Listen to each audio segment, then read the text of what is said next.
One thing people wonder a lot is, how did the Holocaust happen? And I think a lot of people think it just happened overnight.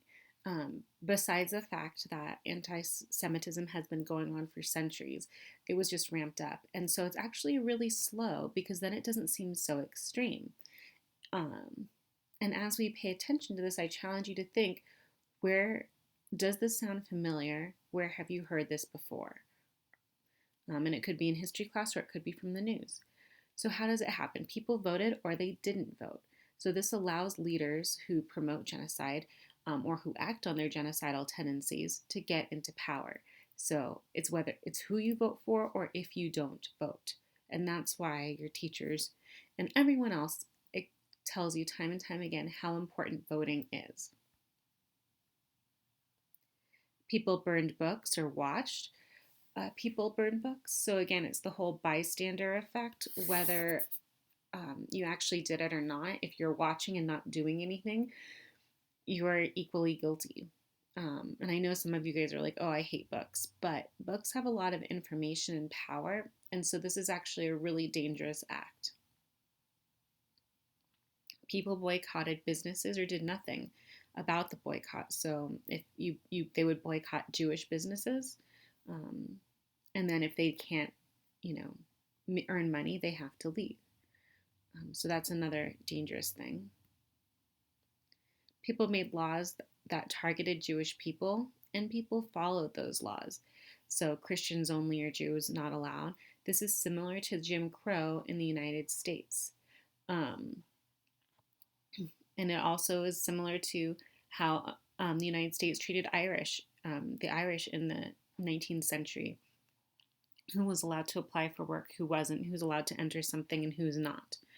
Um, but the fact that people follow those laws um, is another thing that was slowly advancing towards genocide.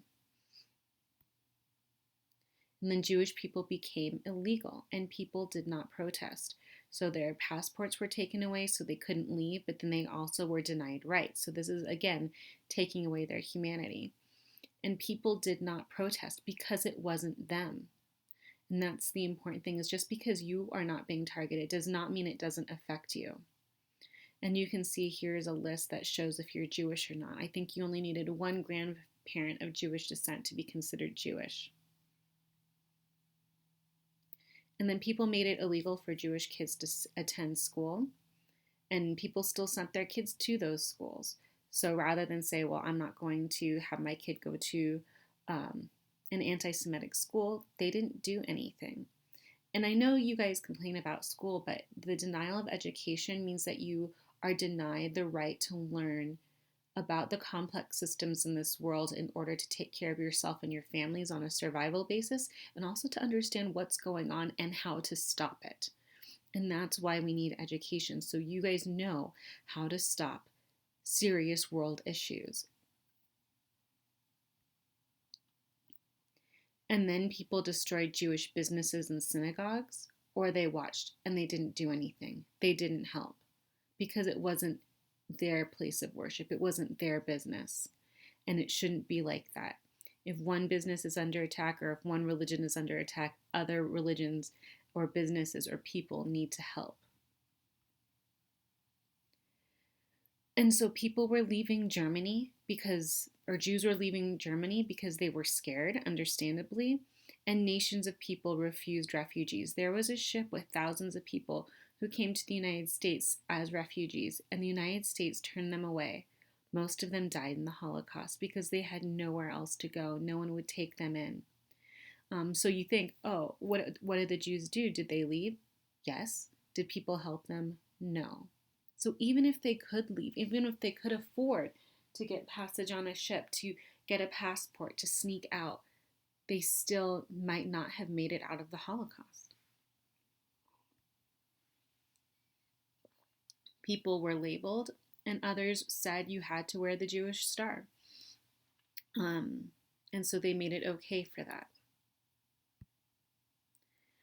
And then people were deported to camps. So before this, there were also ghettos where Jews had to live and work, and they weren't allowed to leave, and there were armed militia outside.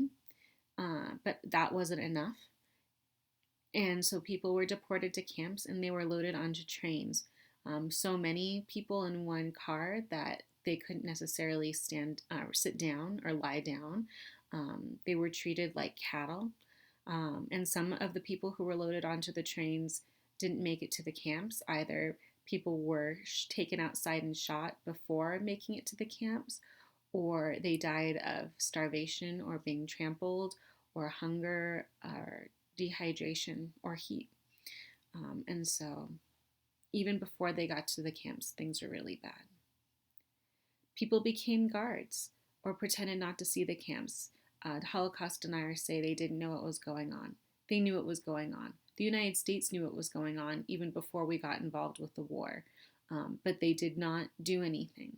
So the United States is not innocent in this. It's not like we knew what Hitler was doing and immediately went to aid Jews. The United States waited. Um, and people became guards and they said, oh, they were just following orders. Okay.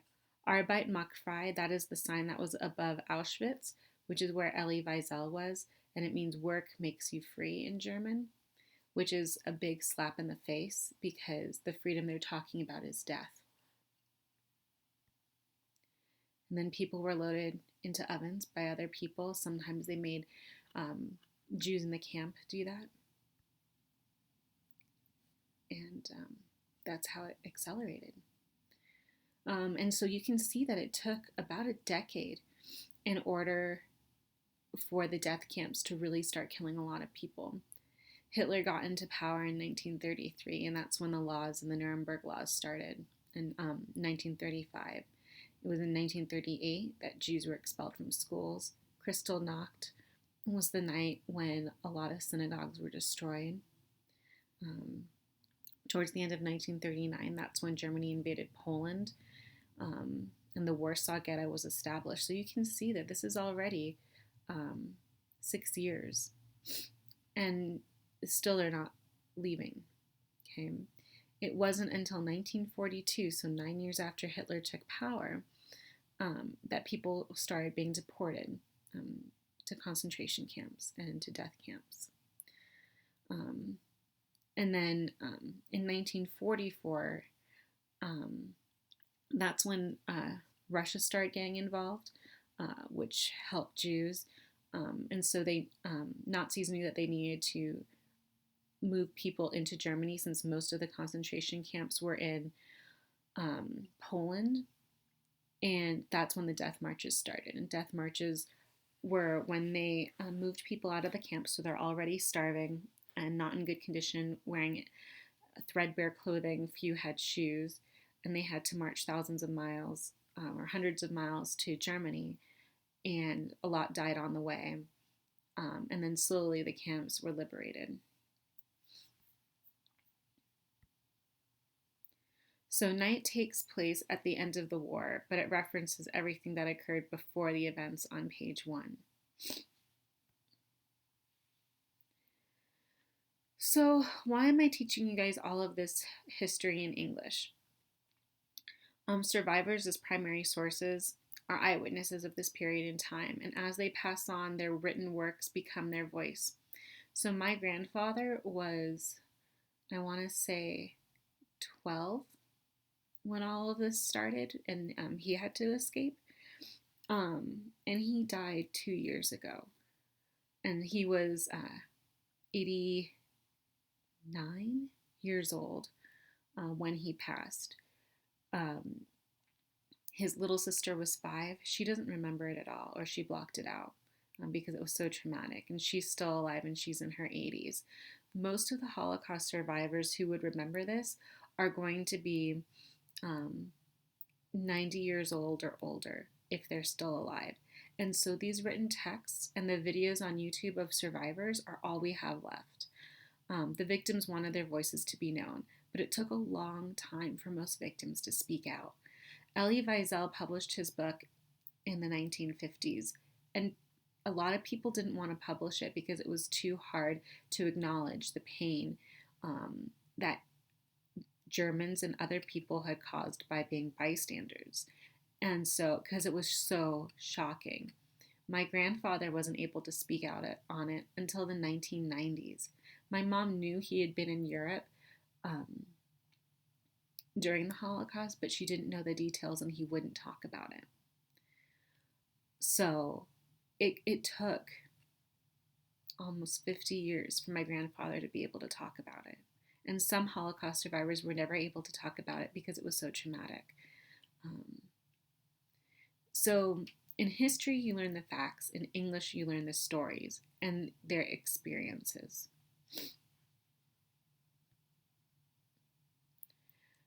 The key with the Holocaust is it wasn't just genocide, it wasn't just the sheer number of people who were assassinated, but it was the systematic annihilation of a race of people. Don't just say it was the Germans' fault. They did not act alone. Other people and countries allowed it to happen as well. Um,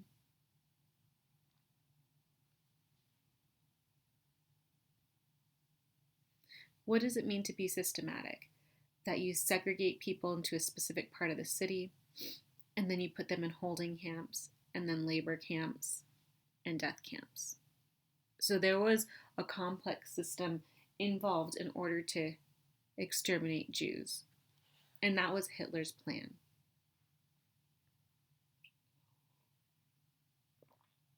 Auschwitz. A lot of people think most of the concentration camps were in Germany, but it was actually in Poland. Auschwitz was a death camp in Poland. Is the only camp that tattooed ID numbers on the arms of victims, which is why you can have some people be Holocaust survivors without the ID. Um, it was only possible because of the railroads and the organized system of people who operated them. A lot of people claim they didn't do anything to stop the killing because they didn't know. But a historian points out that over 1 million Jews must have known about the death camps just because they knew about the railroads. And people saw people on the trains. They were all over the country. You couldn't have missed it. The ghettos, which are sections of the cities that were first gated off to segregate Jews, they became ghettos. Some people were transported into the ghettos. They were very dense with a lot of people. It was hard to find food and running water. Um, and that led to the spread of diseases like typhoid. Concentration camps. Actually, this is a picture of Auschwitz, and you can see Elie Wiesel. Um, you can't see him well, but he's like right there. He's one of those guys. I can't tell. I think he's that one right there. Um, Holding camps served to demoralize and dehumanize. Prisoners were separated from their families and stripped of their belongings, clothing, and hair. Um, there's great value in having a sense of self and purpose. So when you lose your clothing, your hair, your belongings, how do you have an identity? Um, it's really difficult when you are in a situation like this. It eliminates the desire to escape and rebel because where do you go if you're convinced you have nowhere to go? And freedom is only desirable if you have free will. And so you can see the belongings that were sorted and recycled.